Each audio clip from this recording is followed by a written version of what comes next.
Hello Adobe Express users, want to change layers in your project?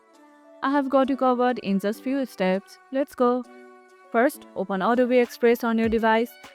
Choose the project where you want to adjust the layers.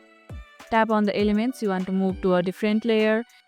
You will see an option to either bring to front or send to back. Select the option based on where you want the element.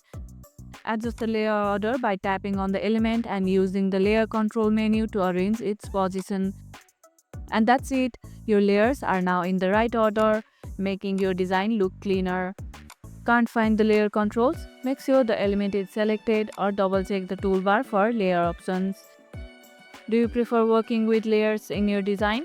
Let me know in the comments below. If this tutorial helped, hit the like button, share it, subscribe, and leave a comment. Thanks for watching, and I'll see you in the next one.